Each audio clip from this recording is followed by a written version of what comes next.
Welcome back to the podcast. At this point, we're now calling you Mr. Christmas. Bob Worrall, how are you? Mr. Christmas, yeah, it's getting whiter and whiter. So, you know, I don't know. It seems to be every time at this time of year, we have to have you on the show because it's just, honestly, it's kind of a tradition now around here. yeah. And when you go to record it and everything, and I know it's coming up on my calendar, and I think, it kind of actually gets me into the spirit of things. So the house is all Oh, decorated. Just have to get the tree up next weekend, and we're raring to go. there you go. So, for full disclosure, this is Christmas Day. So, Merry Mhm. Christmas to everybody listening right now. But Yeah. we are recording this ahead of time. So, yeah, I am spending time with friends and family and stuffing my face with turkey. Yeah. Hmm. So, what would you normally be doing on Christmas yourself, Bob? Very much the same. With family and Hmm, turkey and the stuffing and the whole you know works, yeah. the whole works, and I'm in charge of dessert here, so it'll probably be Kraniken, and Ah, I've got that pretty well mastered, and maybe a little bit of tablet that I've got mastered on the side too as a yeah. Oh, you follow-on. have to. You have to. Absolutely. A piece Yeah. of tablet with a dram, Oh, nothing now like you're talking. Oh, no, you're making me hungry now. Yeah. it. So, well, I hope that you're managing to digest your Christmas dinner while listening to us here on the Big Rab Show. But honestly, it's fantastic to have you on the show, Bob. Honestly, yeah. And I have to talk about 2024. The year has been filled with some ups and downs, I have to say. And from all of us here on the Big Rab Show team, we got quite a shock, as along with everyone in the bagpiping world, when we heard of the passing of a good friend of yours, Ken Eller, the captain. I have to say, the outpouring of sympathy that we got, and people with stories, maybe some of them that we couldn't broadcast, but just, just the outpouring of love, Bob, as from Ken's passing, it's been overwhelming. Yeah, it's been really it's been wonderful for his wife Diane. She's Mm, seen it, she's heard it all, and the celebration of life, which we just had a couple of weeks ago from now, from when we're recording this, mm, there were about 500 people at it, and all these recorded little snippets that we had mhm. from Terry Tully and Richard Park straight through and Terry Lee. It was incredible. So 18 recorded messages, and then we had 8 people speaking live, from a former co-worker of his at Niagara College to a fishing buddy of his who's also a piper from Alaska, and tunes from Glenn Brown, and Bruce Gandy flew in and played, and Jack Lee Mm. flew in and played. It was just it was terrific. And the 78s, of course, played, and we had this wonderful picture that I took a number of years ago. We were judging in Kingston, Ontario, and there was a mural, and just with angels' wings, huge angel wing mural, in Mhm. this building. I said, Ken, come on, we have to have a picture. So anyway, he posed with it, and then I posed with it, and we made a pact that whoever went up there first, then that would get played at our celebration. So, I see. will we finish the collage of over 700 pictures that we put together that kept playing over the course of the afternoon? The Mhm. 78s came back on and played one more time. Boom, that went up, and they played Wings. So it was, Oh, yeah, it was fantastic. You know, if anything, I seen it recently on social media where you had talked about, the celebration event, and there was a video made from that. And I'll be honest, I watched the entire thing. It was fantastic, and just how glowingly everybody spoke of Ken and the music as well. There was some real good moments, I have to say, and I would recommend people go and watch it. It was such a special day. Yeah. it was, the whole pipe band community and the piping community. That was his life, totally, Yeah. totally his life. And the most generous guy, the absolutely most generous guy, um, and what a loyal friend. Mm. And I think I let him down on one count, and even at the end when he was in hospice care, I told him not to give up on me in this regard. Of course, he was a member of the Masonic Lodge, and he Mhm. says, "I got the paperwork. I got the paperwork. Just say the word, we'll sign you in, and everything." And I said, "No, no, I don't think so. I don't think that's for me." And anyway, so that's the one thing I think I let him down on. But the Uh, bands can have just a little message for all the grade one bands when they march into the ring at the World Pipe Band Championship next summer that Willie McCallum and Roddy McLeod and I did take just prior to the Glenfiddich some of Ken's ashes, and his put his ashes where it would be in the middle of the grade one ring. So oh, wow. that's that's as it should be, and that Yeah. was at Diane's request, and Mm, yeah, it felt really good. It felt really good to do yeah. that. But just everyone who is such good friends with him just keep sending messages. We can still hear him. We can still see him. I said, I know because he had such a profound impact, Mm. and I can still hear like his favorite word was fabulous, absolutely. And if a Yeah. band played really well, hey, look, that was fabulous. Or if it was a meal that he really enjoyed, that was fabulous. And I just Yeah. keep hearing that voice. That's But it. we stayed Uh, in touch. We stayed in touch straight through when he was at home mm. and and being treated, but it wasn't going well. And he knew, but he was stayed so positive. And everyone that went to visit him, they were nervous going to visit, but they came away saying, "Just a minute, I came away feeling really good." That was his mantra. He wanted Yeah. everyone to feel positive and good.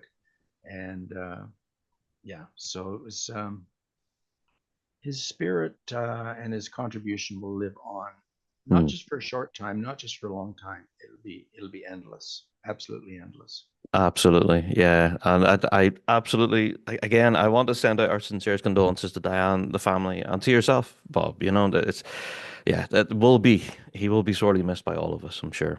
Yeah. Now, so that was well in July of 24, and of course, then the following month was the biggest month in bagpiping. I have to talk to you about the World's 2024.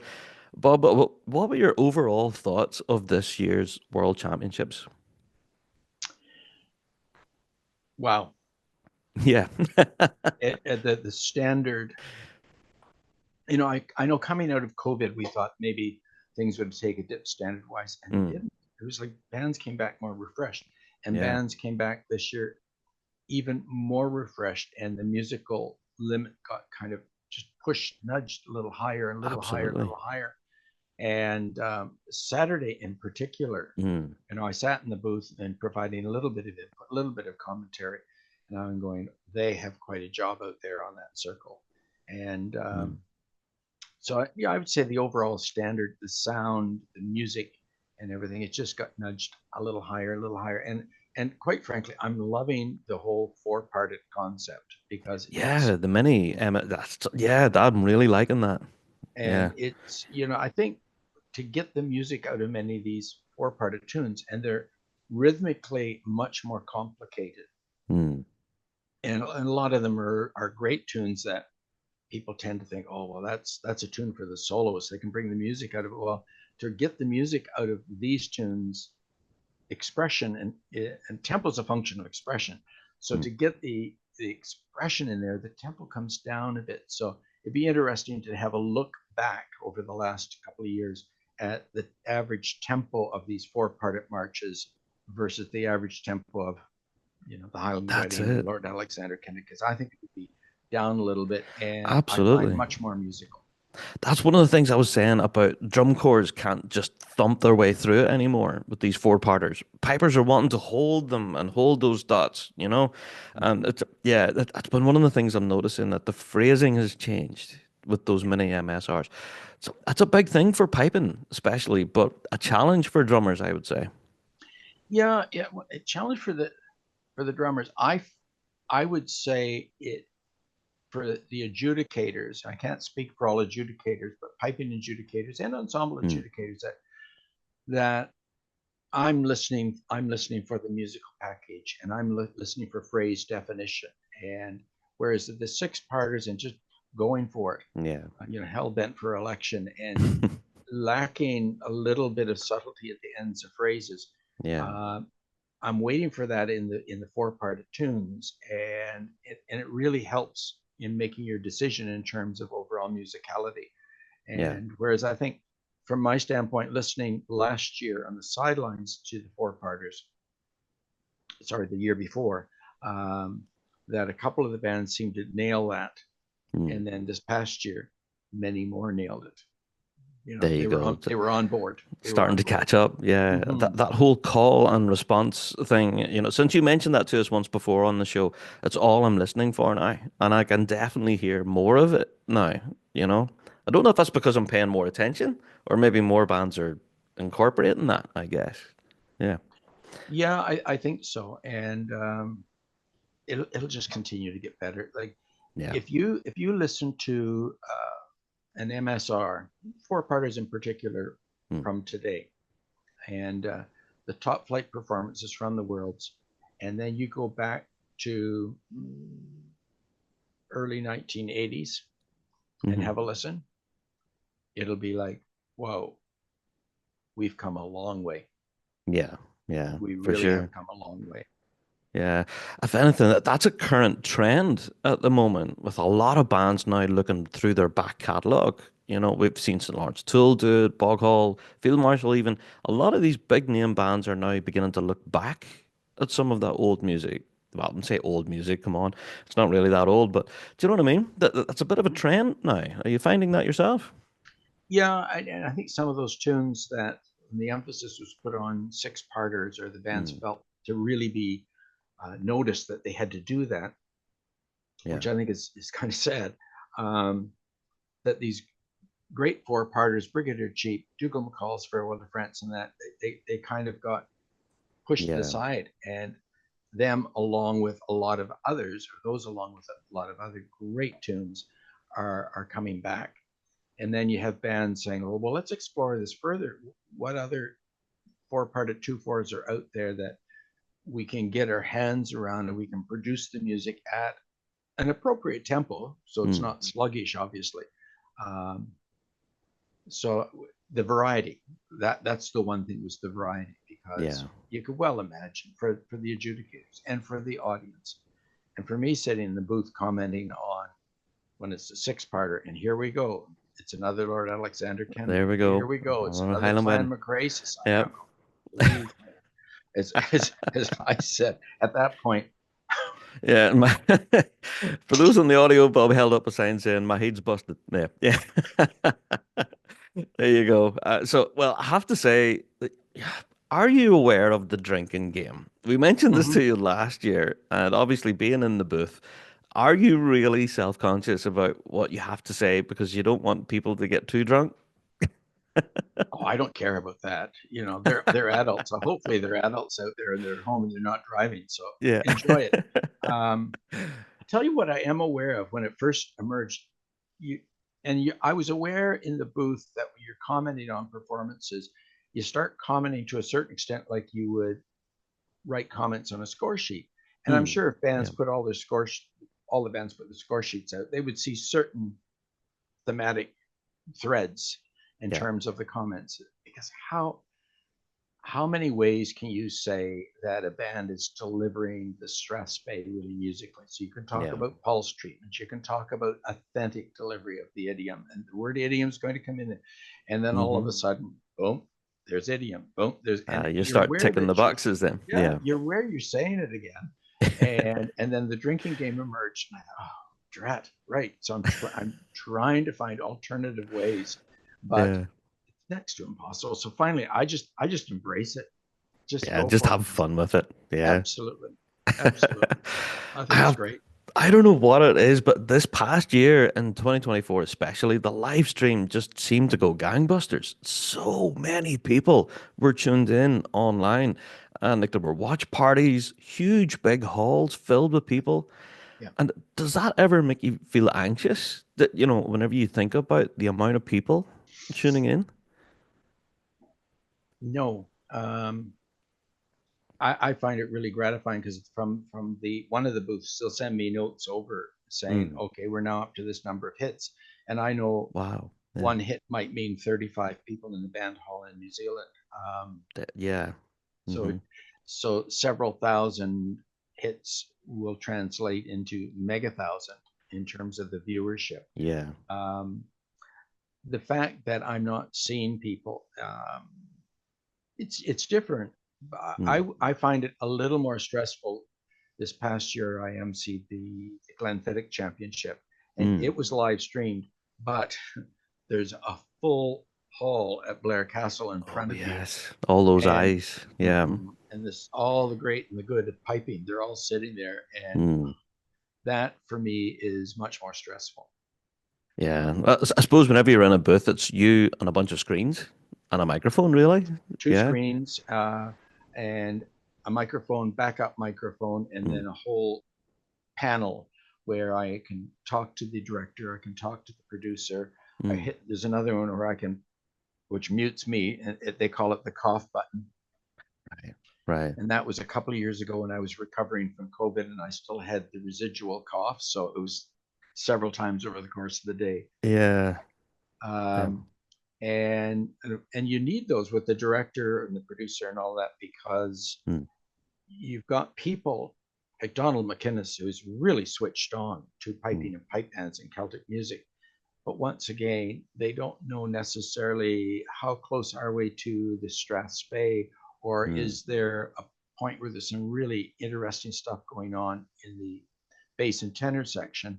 Mm. So I will quite often be hitting that director's button to say we are now 4 bars away from the Strathspey. I would suggest bass, and then you hear in your ear camera so and so, and then I see in the other screen up there, but it's not the live one. And Mm. then boom, boom, they hit it going right into the Wow. stress pains. So you're doing that over the course of a day, Yeah. jotting Yeah. a few notes down, making some commentary so they can use that for the TV program, Mm. and getting ready for a bit of a summative thing when the band goes out of the chute, and then preparing your notes for the next band which is in the final tuning area. So it's just go, go, It's a go the entire day. constant, yeah, just conveyor belt, really. The band after band, performance after performance. It can be quite full on then, Bob. Yeah, for sure. Mm-hmm. So, well, not only are you the voice of pipe bands for a lot of people watching the live stream at the Worlds each year, but also you are a judge in your own right as well. And I have to ask you, as we were preparing for this, I was just saying before the recording actually, us in the Rab Show, we've been talking about competitors feeling nervous, but it's bound to be nerve-wracking to be a judge and to be in there with a clipboard. Do you ever feel nerves? I don't know if it's nerves. Um, you feel the intensity of the moment, Mm. and I guess it's just like going to do a performance on your own instrument that you have to control that, Mm. so you can stay as a performer focused on what you need to focus, as the adjudicator focus upon what you have to, and whether it's the here comes the introduction and all of those aspects of an introduction you're listening for, whether it's a Hmm. piping judge or an ensemble judge, the umbrella gets bigger, Yeah. um, and it's staying phenomenally focused. And I would say it's an interesting question because I think you would speak with a lot of players in those bands, and when they're at the line, and you can see it on their faces, that Mm. intensity and the nervousness. In fact, I had a pupil here for a lesson at the house today who plays in one of those grade one bands. And it was his first time in the grade one arena at the World Oh Piping my. Championships, his Yeah. first year playing in the grade one band. Mm. And he was telling me how he felt right at the start. But then once the pipes are in, boom, and away you go. Yeah. All of that That's melts gone. away. And Yeah. I think it's very similar as an adjudicator, it's that intensity. Mm. And once the performance is away and you're totally in control of all of the things that you have to listen for, observe, give feedback on, and continually weighing that performance vis-a-vis the ones that went prior and the Mm. ones that potentially could still come. So that so far I'm seeing as one of the top contenders, and Yes. continues on. Yeah, they still are. And at the end, you say, I think that's, from my standpoint, my best band so far. And you've Yeah. got your summary crit sheets. So I keep those organized. And Hmm. then another band comes on and you're evaluated then vis-a-vis the previous bands, including that one you've got on top. Say, that's close, but this little thing happened, that little thing. And at that level, the grade one level, it's like paper thin. Yeah, to do that, minuscule. Yeah, absolutely. Hmm. and just kind of order them like that. So it's that constant thing that's going Yeah. on in your head, all the stuff that you're weighing, you're processing. And I'd say the nervousness, it's more a kind of a stress, Mm. is just before the contest starts. And once the first band is away, you're on a conveyor belt for the rest That's of it. the You're afternoon. rolling then. Yeah. Oh yeah. Aye. Hey, that's interesting, because th there has been times I've been chatting away to judges, of course, out of the circle, and they'll seem very calm and relaxed, even though I know they have quite an intense job in front of them. But as you say, it's during that moment when the band's on the line that's when the game face is on for everyone, the competitors and the judges. So it can be quite intense during that period of time. Yeah, and sometimes there's stylistic things that you go, oh, I'm having trouble Mm, reconciling my musical preferences with what they've done with that piece of music. yes. And you're thinking another adjudicator might be more than happy with that tune being delivered at that tempo or that tempo, whatever. Yeah. And you have those components in a performance where you realize, I have a feeling the two of us, two piping adjudicators or piping adjudicators, ensemble adjudicators, I think we Mm, could be at odds here. But that's right. okay. Yeah. But Hmm. that's okay. And I think for the most part, those subtle differences in opinion on different things, I know the keyboard warriors will say, "Oh, how could one judge have one?" It's Yeah.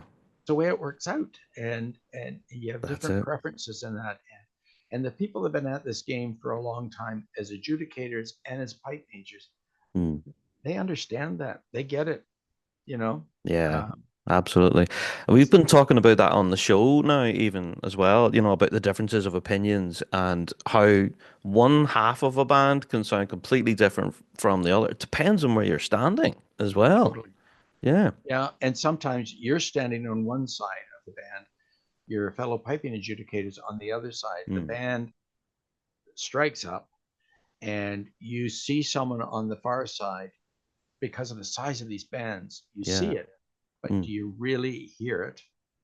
There And you then they go. get the pipes away, and the other adjudicator was right there. It's going to be much more audible to that adjudicator and less to Yes. me. So, that person might have it a little more in their evaluation, or weighing a little strongly in their evaluation than I Yeah. would. So that's Just depending on where you're standing. Yeah, it's that's another variable. Yeah. And if anything, it's what makes this piping world so interesting, isn't it? I tell you one thing. Go back to Ken Eller, and I remember when he came out of retirement from bands, and Mm. he played with the 78s for 10 years. Yes. And then when he stopped, he might have still been playing with them, but we were off somewhere judging together, and he said, "Can I give you some advice?" And I said, "Go for it." And he said, when you evaluate a pipe band performance, you're really intense right at the start, and the band strikes up. And once they get in there, and you Mm. wait a little bit, make sure pipes, unison, everything, and then you'll do some kind of a comment with regard to the attack and the introduction. So yeah, he said, you might want to wait just a little longer. And I went, oh, come on, Okay. you pulled one on me. He did the old soldier routine, and he was the anchor player at the back of the band, and boom, and he felt the double tone, because you feel it. It's not just here, you Oh, feel it. wow. Yeah. And Hmm. he backed off the pressure, and he took a look where I was, Mm. and he watched me kind of look, and he just kind of faked it. And then as soon as my pen went down to talk, and it was positive, that the introduction's perfect, Yeah. and then he just kind of slipped his pipes up, and I Oh. said, "You devil, you pulled the old soldier. Well done."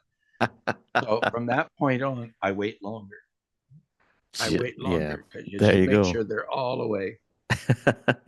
But they have sound advice there. There you go. Oh yeah, Yeah, oh yeah. absolutely. Well, when we're on the topic of judging, we noticed that there was a new initiative that was launched in the US, I think it was this year, with the introduction of Mm-hmm. technology, where Uh-huh. they're using like headsets and iPads and Mm-hmm. all sort. Can you tell us about this? Because I think you were involved in some of that, weren't you? Yeah, it was the Midwest Association, and Jim Mm. Simmons, the president of the Midwest Association. Yeah. And he comes from a drumming background, Yeah. and he's been watching it for years. DCI band adjudication has been doing it Mm. that way for decades. So he wanted to trial it in the Midwest Association. So they got input from the DCI organizers and how they do it and what equipment to get and what software and everything else. Mm-hmm. And they did it at a couple of small contests, and then the Chicago contest, which was a big contest. Yeah. I think in terms of the total number of bands, uh, it was kind of bottom heavy in grade 5 and 4. Mm. But both of those grades had in the vicinity of 20 odd bands in it, so there was a lot. Mm-hmm. And so there were two circles, 4 adjudicators on each circle, and we were in service before it started, and it only took about 10 minutes. They had a guy in their committee who's quite savvy with technology, and it worked brilliantly. And I was a bit nervous about it, a bit reluctant, because I'm Yeah. very visual, but I kept my own crit sheet at the end, key comments, so I could organize the bands Mm-hmm. as it went along. And I found I could say more over the course. I didn't have to worry about long flowing comments. I could just say, C doubling's far too tight in that. That's it. So you're able to Much better kind in of that. commentate as the band's performing in front of you. Yeah. So Wow. you Yeah. walked around the band. You could. I was doing ensemble, Mm-hmm. and I could get behind the drum corps and get really, really specific about the integration and dynamics Wow. range and everything else. And if the dynamics range were absent over Mm. a phrase, which I felt that they could bring the intensity up or soften to give a little more contrast, Yeah. you could talk about the specific phrase they were in. Wow. It That's was quite good. interesting. Yeah. John Wilson was over adjudicating too, and Mm-hmm. he was really nervous about the technology. Well, he took to it like a fish to water. I walked by at one point and I heard him at the end of a performance, and I was just kind of speaking into the microphone. You had a Yeah. headset on, and you Mm-hmm. had this tiny little tablet and a strap on your hand. Mm-hmm. And I heard John singing, so he was actually singing what you need to do in this, and he's singing Oh, the phrase wow. through to them. The feedback in the bands was extremely positive. Yeah. We could talk here about, oh, what about? I tell you, trust me, the technology, all the little Mm. glitches have been dealt with. It was problem free over the course of the day, and they used it in the Western U.S. Association at the Pleasanton Games Mm. just for a couple of the events, and the feedback was great. I was getting people on at Chicago because we had Keith Orr was over, and of course you had Right. John Wilson with the Campbellton accent, you had Keith Orr with the Northern Irish accent, Yeah. and You maybe need a someone else with the translator U.S. for, South. Yeah, yeah. I said, yeah, we're going to have auto translate, but no, you just as an adjudicator just have to be careful about some things you might say. They had an outbreak of these cicadas, Oh, and yeah, the the ones that bugs. come out of the yeah, and Oh, they had two different subspecies, one that comes out every 7 years, another 50 years. Well, it coincided, so it was a perfect storm. And as soon as you yeah. strike up with the pipe, the drones and these things Oh, were clouding on, and they were on you all over the place. And they don't bite or anything; they're harmless, but they're just just annoying. annoying. Yeah. And I had one actually land on my shoulder during one of the higher band's performances, Oh, and no. so I just kind of looked at him. Okay, buddy, you just behave yourself. Don't start crawling on my face. Of course, the crowd's watching. They're seeing these things. Oh, they're landing on the judges too. Yeah. And the band, boom, in this air, they hit the harmonies, and the pipes were so good. The Mm. harmonies, it was explosive. It was beautiful. And just as he hit that, the cicada started this high pitched like Oh, no. this, and I grabbed its little wings because I'm not bothered with bugs, and I just Yeah. grabbed its little wings and I flicked it off, Yeah. and I kind of uttered a bit of an f bomb Uh-oh. at the cicada, and then after I went, oh, Oh, that's that's gone on the out. recording. Oh, no. So this band's going to be listening back, and they're going to listen to the performance. They hit the harmonies, and they hear Worrall uttering an f bomb. Wow. Oh my So I goodness. tried to get the word out there to the organizers, please let the bands know that it Yeah. was the cicada I was talking to, not the And performance. not the performance, yeah. Because that was going to be my next question, actually. Do bands get the access then to the recordings Yeah. then? Yeah. So they can hear After, themselves playing and then yes. you talking. Yeah. That's brilliant. After every performance, you, I can do a pause, and Hmm. then what I adjust rather than sit at the table where other judges were doing their summit, most of us would stay back out in the circle area, Yeah. take it off pause, and then give some summative comments. And Wow. then when you do Yeah. end record, as soon as Hmm. you go end record on the little tablet, whoosh, it goes off to the cloud. And then at Wow. the end of the day, all the organizer back in the tent has to do. So Hmm. if it's Inverary and District, boom, Yeah. they click on Inverary and District, and they have a code that they have to punch in, and they get all of the recordings. Well, it's the same Yeah. recording, but from the From all viewpoint of judges. all the different judges. Yeah, Yeah. Wow. See, technology has made so many things easier now and better, I think. And that could be such a useful tool for bands, yeah, especially in grade five, grade four, yes, it's being discussed. It's being discussed at the with the RSPBA. Is the Mm, judges and organizers are discussing it. Um, yeah, Given the size of maybe championships and that yeah. there it might be a little more difficult. I don't know. There is a cost factor with the equipment, but once you've got it, you've got it. That's And it. Yeah. yeah, We'll certainly be following this. We think it's such an interesting initiative, and I did want to ask you about it. But that's really interesting that the band get access to that, because then you could actually hear it when the judge goes, "Oh, whoops." The judges are, the drumming's maybe pulling a bit there, pushing a bit, and you can exactly. hear it. When Oh, that. you're doing ensemble, you say Mm, good pulse extension, third pulses from the pipe court, snare line coming off those pulses early, and then yeah. you just stop and you say, "That's what I'm talking about right there." And you can hear it there and then. It's Yes. plain as the nose in your face. Yeah. That'd be so useful. Yeah. It's such a great learning tool. So yeah, we'll certainly have to keep it across that. Yeah.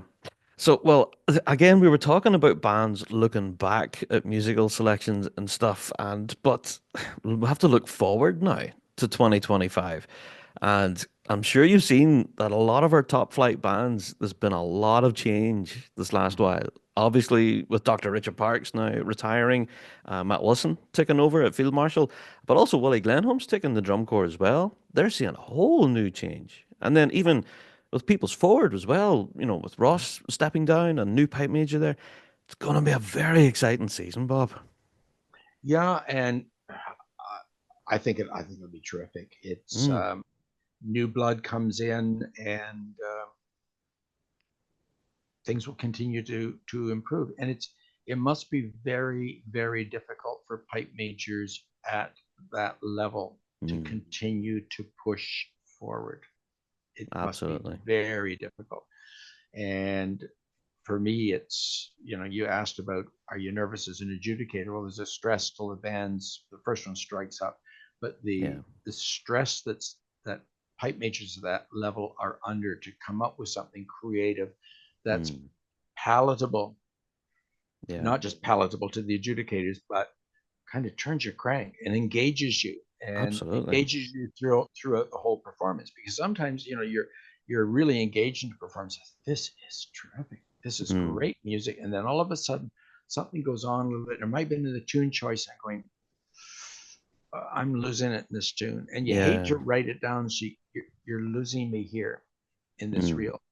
I'm not as engaged. yeah. But Aye. the bands need to hear that we're losing impact. There you go. Yeah. And we dare say, we know what Field Marshal sounds like. They are the machine, is what we call them on the show. Yeah, but I dare say they'll have a whole new musical voice now, even with Mhm. People's Forward as well. This will hopefully, well, probably see a whole new development of new music from them. So yeah, as you change leadership in bands, it does change their musical voice, doesn't it? Yeah, yeah, Yeah. yeah. So I don't know. It'll make it very interesting for us as pundits. It'll give me loads to talk about next year. Yeah, well, this past year when they eventually got the five championships, but to get Mm, them, they ended up being quite condensed at one point. Close, So yeah. it'll be see how it works out this year if there's a little more space because that was really really tight Yeah. for bands in terms of the Mm, calendar. absolutely. And we were talking about on the show as well that sometimes, well as musical excellence, you're also looking for endurance because that's 2 days of solid concentration. You're bound to be exhausted by the end of it. Mhm. Yeah, so Mhm. I don't know. It's what we love talking about on the show, and I'm sure we'll continue talking about it for the rest of next season for sure. So, we have another question from a Big Rab Show team member who's been asking, have you written any new tunes recently, Bob? Mm. And recently, and no, No. are there some things, you know, mulling around in the head a little bit? Yeah, Yeah, and I usually just come to the computer here and just, grab the chanter and just yeah. whip off. It might be a phrase, it might be a part ending, it might be a keynote phrase to start, it might be an Hmm. entire part, but I never force anything. So Right. yeah, it was funny last year in the grade 3 event, a local band here, the Guelph Pipe Band. I think Hmm. they were second at the Europeans and they ended up being fourth at the Worlds. But they did Yes. win their qualifier, Yeah. Yeah. and the grade was won by the band from Oban, Mm-hmm. and and the pipe major of the Guelph band is actually a solo pupil that I work with, and he was saying, he said that band that beat us at the Worlds, they played off or played up the line or whatever with one of your tunes, the Bob Cooper of Winnipeg, and I said, yeah, and I think Rivara did too, but Yeah. but no, I haven't recently, and I just, you know what, just been too busy to really sit down, have space to Yeah. let No that mind distractions. just relax Yeah. and to see where it goes. I'm just this is the time of year that I explore other new music. It could be Mm. old tunes and that I've never played around with, and to just expand my own personal repertoire. So that's I enjoy the fall for that, There you and go. that's been playing around with a couple of old John McClellan of Danoon tunes that I rediscovered, and I thought, yeah, I think I'll just stick that one in the repertoire now, personal repertoire. There you are. Excellent. Sort of rediscovering old gems, I guess. Mm-hmm, mm-hmm. Brilliant. Yeah. So, I have to ask you then about plans for 2025. Have you anything coming up now in this new year? Well, we got Winter Storm coming up Mm. in January, and Ken Eller helped the organizers immensely for years, for decades with it. Yeah. And Yeah. so I've been taking on a number of those tasks and helping the folks there. So we're working on the class, the teaching component, and then there'll be the judging allocation component, and I'll be Yes. emceeing the concert. So that's a full-on few days, and it's a great time in Kansas City, and it's always stressful to see with the weather that time of year, can you get in? And then Yeah. last year Mm. was, can you get out? Um, so that's coming up. And then I'll come over for Celtic Connections. I've got Oh, my flight yes. booked for it, and I've got Excellent. 4 concerts booked. The pipe band concert, I guess that's Inverary, I think, from memory. yeah, Yeah. and I've Hmm. got I think I've got Braybach, that concert, Yeah. and Ross Miller and Ross Ainsley. Those are my 4 concerts I got booked. Oh, brilliant. I'm very jealous. I haven't got my tickets booked yet, but Come who on who knows? over. Come on over. Yeah, they might be under the tree for me as we're listening right now. You never know. I dare say there'll be a lot more work ahead for you this incoming season. It's going to be a very exciting year. And so, but Mm-hmm. before I let you go, there's a couple more Big Rab Show staples I need to ask you. Our focus for this incoming year is trying to encourage more and more young people to take up the instrument where possible. So, everyone, you're going to be sick of hearing us encouraging youngsters to lift the instrument next year. But we're already seeing evidence of that here, especially this past season. The juvenile grade, all these school bands that are appearing. How do you think, the young people are approaching the instrument nowadays? Well, I know we've got about 3 or 4 bands I'm aware of here in Ontario Mm. that quite an extensive teaching program with youngsters. And Mm. in fact, at our gala for the Pipers and Pipe Band Society in Ontario. They've started up in Ontario a youth pipe band, and Oh, yeah, they're not out there competing. It's just players from all different bands, and there's an age requirement, and the people coordinating it from a piping, drumming standpoint. They send out the scores and everything, and work with recordings and Zoom sessions the whole bit. So they played yeah. at our Highland Gala, and it was See. exciting. It was terrific, absolutely terrific. Um, at our summer games, of course, our band contests are in the afternoon, the solos in the morning, and Yeah. the uh, the amateur grades, and with the kids playing, like the numbers are just swelling. Yeah, they're And starting to balloon, aren't they? Yeah, I've noticed yeah, that. Mm. so I know a lot of people have concern about it, and they're saying, "Oh, we got to be doing more teaching, this and that, whatever." There is a lot of teaching going on. I'm doing Mm. a good chunk of teaching, and working with some kids that at the lower levels, and they're on that trajectory, and Yeah, trying to get them into different bands that have that kind of nurturing teaching program is that's my goal with any of the kids that I work with. there you go. And we've got some really good situations happening here. I wish we had what what you have in the UK, teaching programs within the schools, and that Yes, is yeah. just amazing. And then of course having these school pipe band competitions, that would be a dream come true if that kind of thing could be orchestrated throughout the world. But Mm. Yeah. we do what we can do. Oh, it's a big deal for sure, and I'm sure we're going to be talking more about the school championships here as they roll up Mm-hmm. in March, I think it is. Mm-hmm. So we will be unpacking that, but that will be definitely a focus of ours here on the show for sure. So for more info on that, you can follow us then for the rest of the shows throughout next year, and we'll be talking all about that. But Bob, Merry Christmas. And to you too. I hope you're having the best day. Yeah. Well, I guess, but before we leave, we learned a bit of a random fact Mm-hmm. here. Before we started recording, we were just chatting away. Um, yeah, we had a thing on the show for a while about whether you had pineapple on pizza, and we asked you the same question, and you loved it. So, Absolutely. but we learned a bit of a random fact about this, Bob. Tell us about this.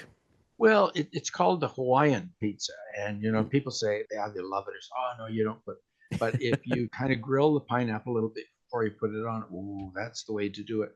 I see. And it was actually a Canadian invention, or it was invented in Canada, and it was a Right. Greek immigrant who moved to Chatham, Ontario, There and you go. it was in his restaurant there that he came up with the first Hawaiian pizza. So it's a Wow. Canadian thing. It's a Canadian invention. So, can we say that was all the Canadians' fault then? Uh, okay, we'll take the blame on it. I don't know. It's an amazing invention that has the world divided, I guess. Some people love it, some people hate it. But there you go. It's one of those It's how things. it's what you do with the pineapple. Okay, There you before go. you put it. Mm-hmm. You can't just throw it on there raw. It No, has to be charred in some way. Yeah. just a bit of grilling and then put it on. There you go. I love that. There you go. So as you're now digesting your turkey and spuds, maybe think about some pineapple on your pizza then for dessert. You never Mm-hmm. know. Bob, thank you again so much for joining us this Christmas and for chatting with us on the show. You're an incredibly busy man, and yeah, your time is precious. So thank you for spending it with us. Yeah, Absolute pleasure. Absolute pleasure. And we'll see you on the other side of the pond. absolutely. Thanks, Bob. All the best. Okay, all the best.